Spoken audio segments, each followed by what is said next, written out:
Bonjour à toutes et à tous. Alors je sais que en voyant le début de cette vidéo et notamment cette magnifique aiguille Peko, il y en a qui vont se dire ah chic enfin. Parce que donc c'est la suite du montage et du branchement de l'aiguille Peko sur laquelle j'ai déjà fait je crois deux ou trois vidéos, deux vidéos. Et ça réclamait jusqu'à ce que je fasse la suite. Bon ben voilà, on va s'y mettre. Euh, Juste je rappelle que c'est un truc que je fais complètement en dehors de tout. Enfin, je fais ça sur base volontaire, quand j'ai envie, quand je peux, quand je suis pas malade, quand mon boulot me laisse le temps, et le temps que je consacre à la chaîne, je le consacre pas à mon réseau ou à mon projet nomade. Donc forcément, c'est pas toujours très très prioritaire pour moi. Bon, il est vrai que la santé n'a pas été optimale ces derniers temps, donc voilà, j'ai pris du retard. Mais on va essayer de rattraper.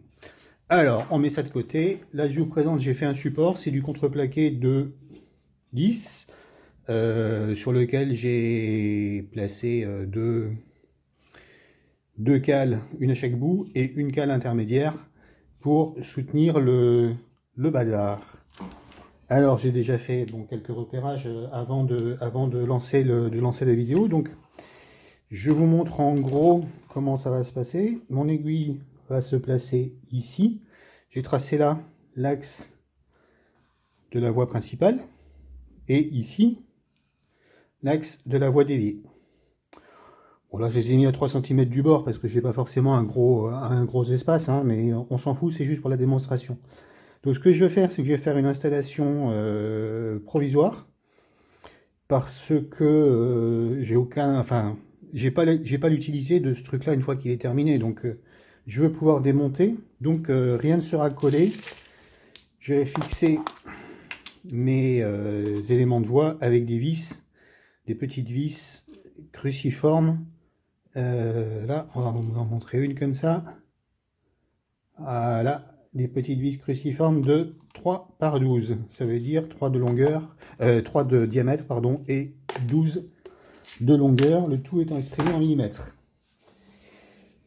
Alors ensuite, bon là j'ai pris quelques coupons de voie, c'est des chutes de rails Peko code 100 hein, qui vont avec l'aiguille. Donc il y en aura un qui viendra ici pour simuler la chute de la voie principale. Je recouperai sans doute pour avoir la bonne mesure. Il y en aura un qui viendra ici pour simuler en gros comme ça la voie déviée. Voilà, plus ou moins. Et il m'en manque un. Qu'est-ce que j'en ai fait? Il est là. Ça c'est pareil, c'est une chute d'un raccord de module que finalement je n'ai pas utilisé, qui viendra prendre sa place ici au bout pour simuler l'arrivée de la voie principale sur l'aiguille. En dessous de la lame ici, il y aura de la commande, de la tige de commande, il y aura le moteur. Donc il faut que je fasse un trou ici en dessous, au milieu dans l'axe, pour laisser passer la tige de commande du moteur qui viendra mettre en mouvement les aiguilles. Il faut que je fasse un trou ici et un trou là pour laisser descendre mes fils d'alimentation, le rouge à droite et le noir à gauche que j'avais déjà installé dans une précédente vidéo. Et il faudra que je fasse un trou ici, là-dessous, sous la pointe ici, pour laisser descendre le fil qui réalimente la pointe d'aiguille.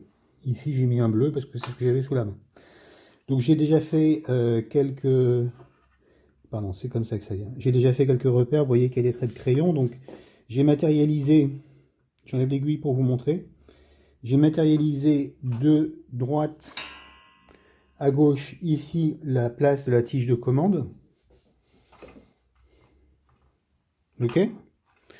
Donc évidemment à l'intersection de l'axe de l'axe de la voie et de l'axe de la tige de commande, c'est ici qu'il y aura le trou pour faire passer la barre métallique de commande.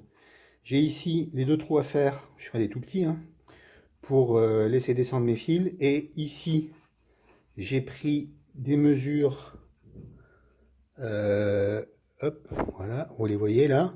Ici, là, là et là, j'ai pris des mesures au crayon.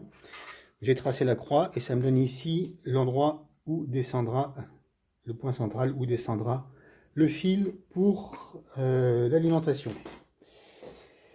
Voilà en gros. Alors ça, bon, je vais les préparer hors caméra. Vous m'avez déjà vu, je vous renvoie à la vidéo sur la soudure pour voir comment je soude des bois. Je ne vais pas le refaire ici. Elle est dans la playlist réseau normalement. Donc vous regarderez comment on soude des fils sous les rails. Ça, donc je peux l'écarter. Je vais prendre ma petite visseuse perceuse et on va faire les trous ici pour tout ça. Voilà, alors toc toc badaboum cascade, les machines sont arrivées. Donc ça c'est ma petite perceuse visseuse qui a coûté 35 balles à Aldi. Je ne devrais pas le dire, c'est un cadeau de ma femme, mais bon, je connaissais le prix, elle était en promo et elle me rend bien service. Je sais qu'il y a des gens qui ont des outils de luxe, mais moi j'ai fait avec du petit. Ça c'est une mèche de 3 mm que je monte dessus, mèche à bois. Les mèches à bois, vous les reconnaissez facilement, c'est celles qui ont une pointe comme ça au milieu. Et généralement une spirale très très large. Donc là, celle-là, elle a aussi sa petite pointe au bout. C'est une mèche à bois. Sur la perceuse, on a un réglage de couple. Donc ici, couple minimum. Et ici, couple maximum pour percer. Donc je vais faire les trous pour passer mes fils. Hein, petite mèche de 3, ça suffit. Donc je prends, hop, voilà, ici. 1.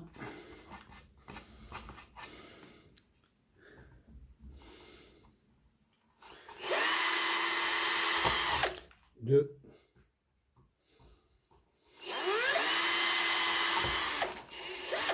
Et 3. Alors, veuillez noter que là, c'est juste pour plus de clarté pour la démonstration, mais quand je crois que je vous l'ai signalé dans la vidéo, quand je soude mes fils ainsi sous une aiguille ou sur des rails, là, ils sont soudés vers l'extérieur, hein, le fil part vers l'extérieur. Moi, en général, j'ai plutôt tendance à les souder tous les deux vers l'intérieur et je les fais descendre par un seul trou central que je creuse ici au milieu de la planche.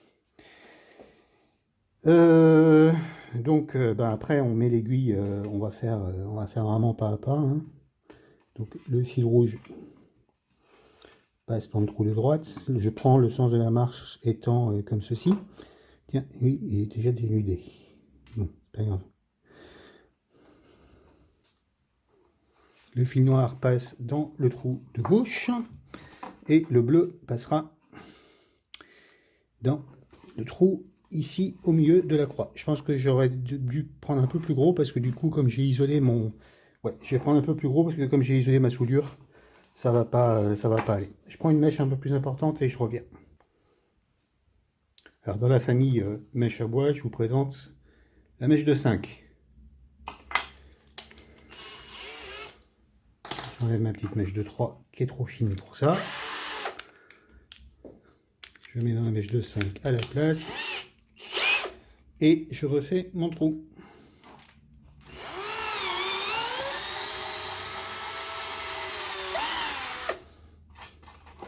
Voilà. Impeccable. Donc là, ça va passer généreusement. Voilà. Et donc, vous constatez, devant vos yeux ébahis, que mon aiguille vient bien se mettre à la bonne place. Voilà. C'était pas des mesures hyper précises, mais ça suffit. Ça, c'est un ancien trou de vis, ça n'a aucune importance. Voilà. Bon, maintenant, donc, je vais enlever l'aiguille. Je vais monter une mèche plus importante. Et je vais faire le trou pour le passage de la tige de commande. Donc, j'enlève l'aiguille et j'ai pris, dans la famille mèche à bois, je demande la grand-mère, la mèche de 10. Alors, c'est un peu gros parce que le déplacement des aiguilles, le déplacement des lames de l'aiguille, comme vous voyez ici, il est de l'ordre de 3 mm. Et encore, 3 mm, c'est vraiment généreux. Donc une mèche de 10 c'est un peu gros, mais ça me permet d'avoir la place de faire des réglages. Et puis de toute façon j'ai tendance à considérer que ça se voit pas trop une fois que c'est recouvert par l'aiguille. Donc je pointe bien, pratique ça sur les mèches à bois, c'est cette pointe qui permet de bien centrer. Je pointe bien ici. Je vais peut-être mettre un martyr en dessous pour pas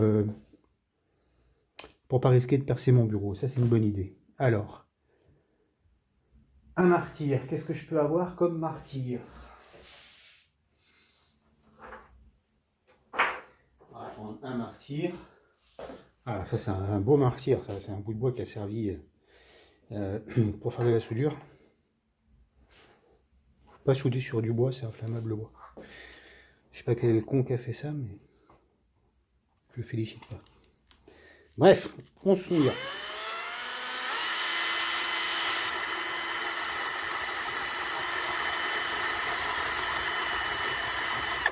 J'ose pas percer trop fort parce que j'ai pas envie de tout défoncer. Donc j'y vais doucement.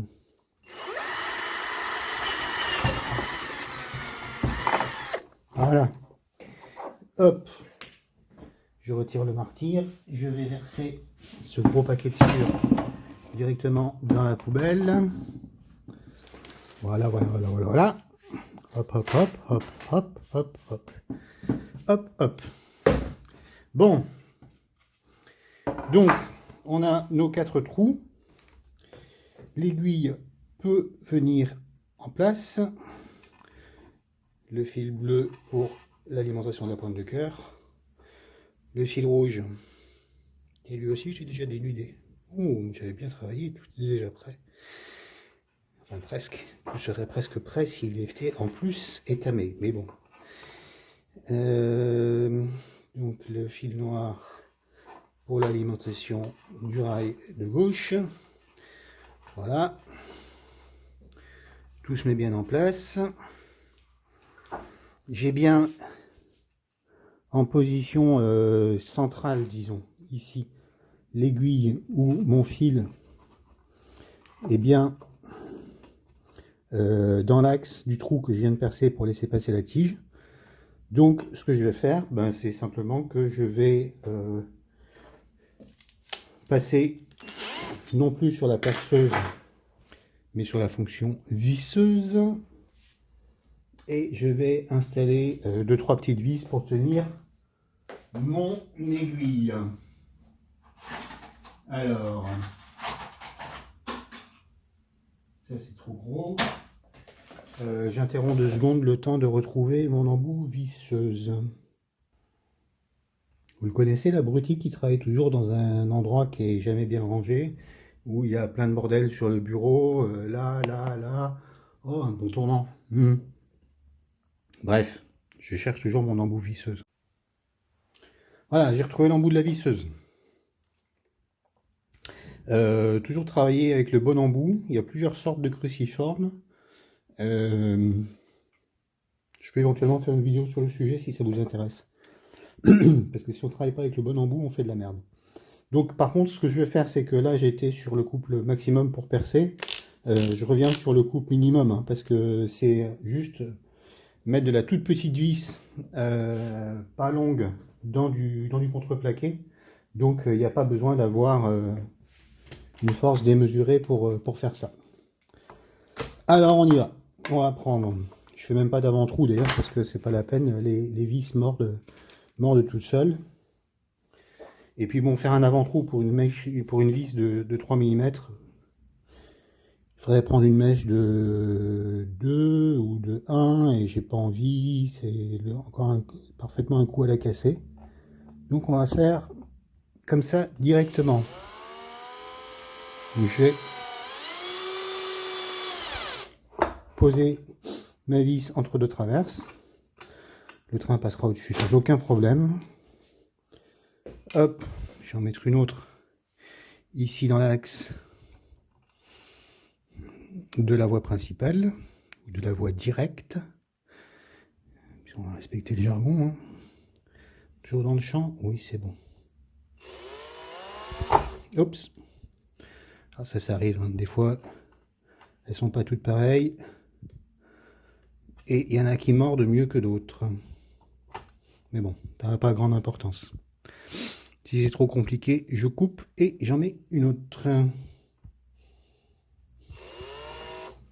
Bon, hop. Quand j'étais gamin, on se plaignait de la visserie d'origine tchèque. Beaucoup de la quincaillerie qu'on utilisait en Europe venait de Tchécoslovaquie à l'époque.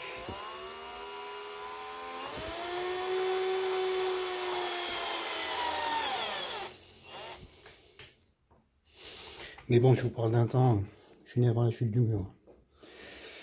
Voilà, voilà. Donc maintenant, c'est de la saloperie de quincaillerie chinoise. Voilà, mon aiguille est fixée. 3 vis, elle bouge plus. Et ça me permettra de la récupérer quand j'en aurai besoin.